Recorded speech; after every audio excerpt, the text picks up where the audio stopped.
북강통에서 제기한 주식쟁이입니다. 주식 투자를 하면서 늘 하락은 겪는 것이지만 이렇게 겪을 때마다 시장이 참 무섭다는 것을 매번 느끼게 되는 것 같습니다.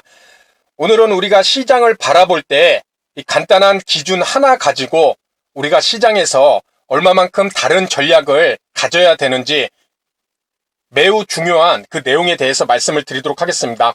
앞으로 주식 시장을 계속 매매를 하신다면은 꼭 오늘 들으신 내용을 한번 곰곰이 생각해 보시고 내가 시장을 바라보는 관점, 그리고 그 관점에 따라서 내가 어떤 전략을 가져가야 되는지 한 번쯤 생각해 보시기 바랍니다.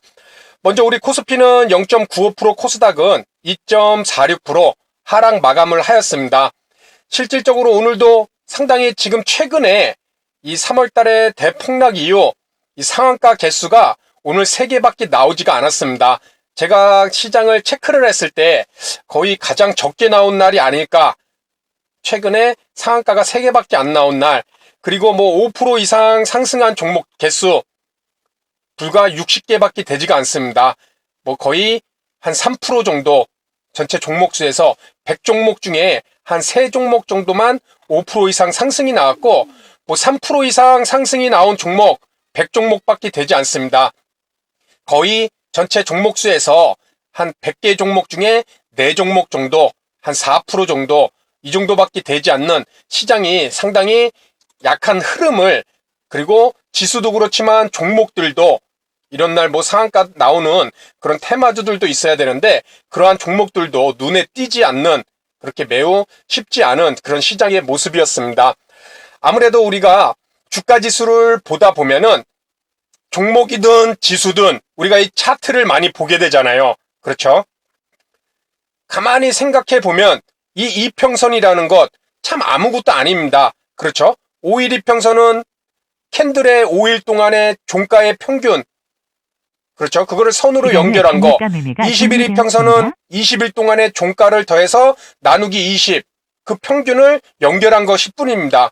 그런데 우리가 진짜 차트를 통해서 주가지수든 종목이든 움직임을 우리가 읽어내려고 할 때 제가 항상 말씀드리는 것은 차트는 이평선과 뭐 캔들이든 이러한 것을 우리가 분석할 때 매수자와 매도자 간의 심리가 녹아있다고 항상 말씀을 드리고 있습니다. 단순히 이 종가상의 뭐 평균을, 이평선이 어디가 어떻게 됐고 어디가 저렇게 됐고 이것을 표면적으로 보이는 것만, 그것만 본다면은 이 차트를 통한 주가의 흐름을 주가지수든 종목이든 읽어내는 것이 매우 어려울 것입니다.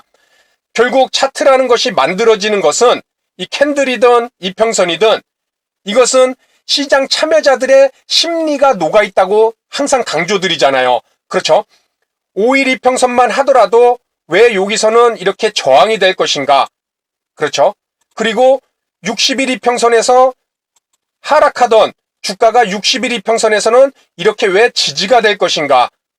우리는 단순히 저항과 지지라는 단어를 통해서 이 차트를 이해하려고 하지만은 실제 그 지지와 저항이라는 것은 5일선이 이렇게 저항이 돼서 주가가 오를 때마다 못 오르게 막는 것, 그것은 결국 시장 참여자들이 5일선이 우하향이구나, 주가가 종목이든 주가가 올라가려다가 5일선을 맞고 떨어질 때 이 중요한 맞는 부위, 그 위치에서 종목을 보유한 자들은 뚫지 못하는구나, 우하향이니까 역배열이구나, 그래서 내가 갖고 있는 종목 더 손해나기 전에 빨리 팔아야지, 우하향이는 5일선이 머리를 맞고 있으니까, 그렇죠? 손실을 줄여야지, 아니면 낮은 가격에서 매수했던 보유자는 빨리 이익 실현해야지, 매도 물량이 나오겠죠. 반대로 매수자들은 5일 이평선이 꺾여 있네, 조금 더 시간을 두고 5일 이평선이 횡보나 상향으로 돌렸을 때 더 적극적으로 접근을 해야겠네. 매수세는 들어오지 않습니다. 당연히. 그렇다면 매도세가 매수세를 이겨서 주가가 계속 5일선을 맞고 하락을 하게 되는 것이죠. 이게 이평선상 역추세라고 우리가 부르고 있습니다. 그리고 반대로 지지라는 것은, 그렇죠, 주가가 더 이상 빠지지 않는 이런 하단 라인을 보고 여기가 60일 이평선에서 주가가 더 이상 빠지지 않네. 신규 매수자들은 여기서 이제 물량을 조금씩 사볼까. 기존 보유자들은 더 이상 빠지지 않고 지지가 나오니까 조금 더 있다가 팔아야지. 이래서 매수세의 힘이 커서 지지라는 그런 라인이 만들어지고 있습니다. 그렇죠? 그렇다면 우리가 여기서 한 가지, 모든 이평선마다 다 중요한 의미가 있겠지만 시장에서 단기 매매를 많이 하는 우리 개인 투자자들에게는 이 5일 이평선이 종목이든 주가지수든 얼마나 중요하다는 것을 우리가 잘 알고 있어야 됩니다. 그리고 많은 분들이 잘 알고 있죠. 그렇죠? 이런 구간대만 보더라도 5일 이평선이 일단 역배열이라는 이런 상황에만 놓이는 구간에서는 당연히 매우 조심해야겠죠. 그렇죠? 꼭 이것이 이렇게 역배열로 저항이 된다, 100% 저항이 된다, 이런 의미는 아닐지라도 어떠한 가장 짧은 이평선, 그리고 단기 매매를 할 때 가장 중요하게 봐야 되는 이 5일 이평선이 주가지수든 종목이든 특히 주가지수에서 이렇게 한번 꺾여 있다는 것은 이것을 회복하기 위해서는 분명히 많은 자금과 또 시간이 필요하다는 것입니다. 왜냐하면 5일 이평선을 회복으로 돌리기 위해서는, 우하향하는 5일 이평선을 돌리기 위해서는 또 그에 해당하는 2, 3일간의 주가가 빠지지 않는 그러한 기간이 분명히 필요하잖아요. 그렇죠? 그런데 5일 이평선이 우하향으로 꺾인 지금 당장 내가 주가지수가 상향을 그리던 상승 추세를 그리던 이런 동일한 전략을 갖고 이런 시장에서 적극적인 참여를 했다가는 손실 날 수밖에 없는 그런 상황에 놓인다는 것입니다. 지수가 약 하락을 하더라도 물론 상승하는 종목은 있습니다. 하지만 그러한 종목을 잡는다는 확률은 훨씬 떨어질 수밖에 없겠죠. 그리고 더 중요한 것은 이렇게 꺾인 5일선이 당장 앞으로의 주가지수의 움직임에 어떤 부정적인 저항이 될 수 있을지, 지금 당장보다 내일, 모레 이런 식으로 이 꺾인 5일선이 어떻게 작용을 할지 이것에 대해서 한번 생각을 해볼 필요가 있다는 것입니다. 그렇기에 우리가 매우 간단하고 단순한 이 5일 이평선만 갖고도 주가지수가 5일 이평선 아래에 있다. 그리고 그것을 빨리 회복해서 5일 이평선을 상향으로 돌리던가 이런 횡보로 돌리던가 이런 과정이 나와줘야 되는데 그렇지 못하고 5일 이평선이 저항이 되고 있다. 이랬을 때는 전략적인 새로운 모습이 우리가 갖춰줘야 된다는 것입니다. 그렇기에 먼저 5일 이평선이 꺾인 시장 상황에 새로운 맞는 전략을 가져가야겠죠. 그렇죠? 우리가 평상시에 하는 매매의 목적, 당연히 수익이죠. 하지만 5일 이평선이 꺾인 이런 시장 상황에서는 최대한 어떻게 하면 수익을 높일 수 있을까? 그런 초점에 맞추다 보면은 상당히 적극적인 매매를 할 수밖에 없습니다. 하지만 5일 이평선이 꺾인 이런 모습의 시장 속에서는 어떻게 하면 손실이 안 나는 종목을 선정할 수 있을까? 그래서 그러한 종목을 선정했을 때 자연스럽게 수익이 따라올 수 있는 그런 종목 선택이 또 중요할 수 있다는 것입니다. 그래서 저 같은 경우도 보통 방송에서 우리 선생님들에게 보유 종목들 같이 한번 살펴볼 때 탄력성이 좋은 코스닥 종목을 많이 매매를 하고 있습니다. 그렇죠? 그런데 오늘 오전에 좀 제가 관심을 가졌던 종목들이 이 풍산이라는 종목, 다 코스피 200이죠. 그리고 이 현대모비스라는 종목, 그리고 이 LG전자라는 종목을 오늘 오전에 좀 관심을 가졌습니다.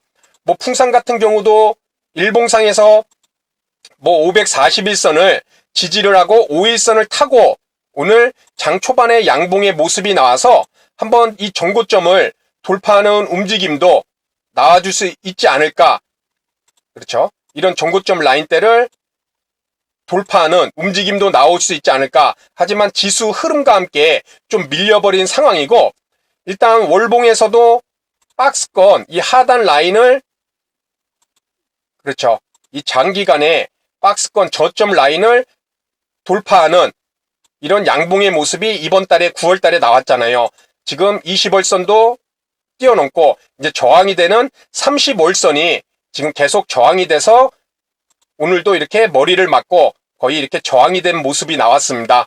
이런 식으로 좀 규모가 있거나, 그렇죠, 코스닥 종목처럼 탄력성이 좋은 종목, 상승할 때는 급격하게 상승하지만 떨어질 때는 또 급격하게 떨어질 수 있는 그런 종목보다는 오늘 시장이 우리 코스피와 코스닥이 5일선 아래에 있기 때문에 뭐 풍산, 또 좀 무거운 종목이죠.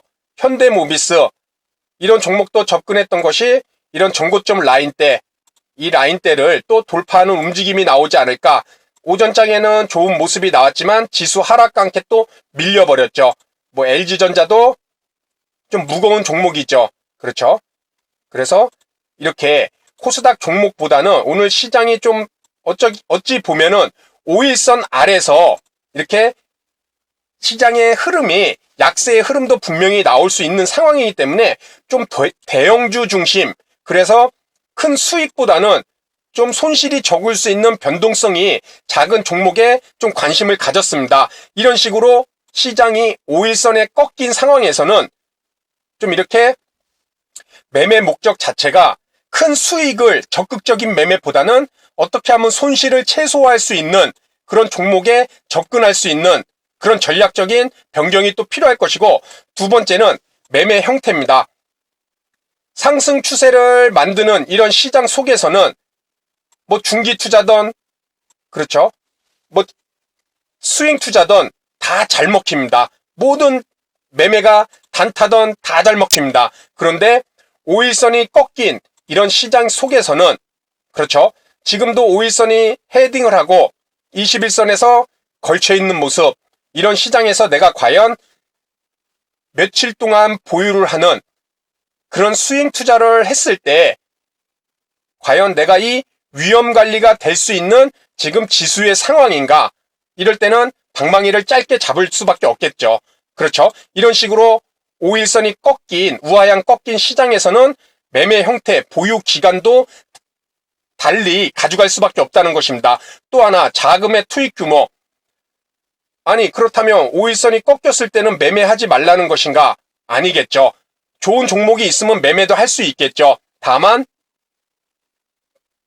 정배열 상승 추세를 그렸을 때 내 자금의 많은 부분을 들어갈 수 있겠지만, 그와 반대로 5일선이 우하향으로 꺾였을 때는 과연 내가 내 자금의 100% 중 이런 시장 상황에서 얼마만큼의 자금을 투입할 수 있을까? 당연히 현금 비중을 높일 수 있는 그런 전략을 채택을 해야겠죠. 그렇죠? 또 한 가지, 매수의 타이밍. 자, 시장이 좋을 때는 뭐 오전에만 분할 매수 뭐 2회, 3회를 통해서 덥석덥석 또 적극적으로 기준선에 맞게 매매를 할 수가 있을 것입니다. 그런데 5일선이 꺾인 상황에 지수가 빠질 때 꼭 이 종목이 좋아서 매수를 해야 됐을 때, 그랬을 때는 기간을 좀 더 늘려야겠죠. 상승 추세일세는 분봉을 보고 당일에만 이 종목을 채워야 될 물량을 뭐 오전에 다 채울 수도 있지만은, 그렇지 않고 시장 상황이 좋지 않을 때, 그런데도 이 종목은 꼭 사야 될 때, 이랬을 때는 하루 기간을 이렇게 분봉을 기간으로 두는 것이 아니라 일봉상의 그런 기간을 통해서 좀 넓게 잡고 분할 매수가 들어갈 수 있는 이런 매수 타이밍도 얼마만큼 기간을 두고 우리가 시장에 접근할 수 있는가, 이런 전략적 변화도 필요하다는 것입니다. 그래서 5일선이 꺾인 이런 시장 속에서 기존과 같이 상승 추세일 때의 주가지수와 같이 이런 동일한 생각을 갖고 시장에 접근을 한다면은 상당히 위험할 수도 있다는 것이죠. 우리 나스닥, 이 뉴욕 증시도 한번 보면은 지금 다우 나스닥 같은 경우 지금 60일 이평선을 지금 이탈을 한 채 아래 꼬리를 만들었죠. 그렇죠.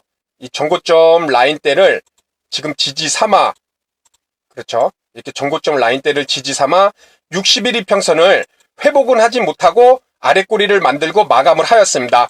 지금 뉴욕 증시 같은 경우도 이 5일선이 꺾였다가 횡보로 돌리는 이런 모습이 나와줬죠. 참 금요일날 좀 상승, 이렇게 큰 상승은 아니더라도 횡보하는 모습만 좀 놨어도 5일선을 다시 한번 상승으로 돌릴 수 있는 모습도 나와줄 수 있으리라 생각했는데 다시 한번 이렇게 1%대 하락, 그리고 오늘이 당장 중요한 것이 여기서 다시 한번 재차 하락하면은 2일 이평선도 또 우하향으로 꺾이게 됩니다. 그렇죠? 다시 한번 추세가 하락 추세로 이어질 수 있다는 것이겠죠. 그렇죠? 뉴욕 증시가 또 약세를 보이면 우리 시장에 제법 또 영향을 미치잖아요. 그렇죠? 그렇기 때문에 종목이 어떠한 주가지수뿐만 아니라 또 종목들도 5일선이 꺾였을 때는 분명히 그 종목이 아무리 좋다 하더라도 이러한 전략적인 판단이 새롭게 가져갈 수밖에 없다는 것입니다.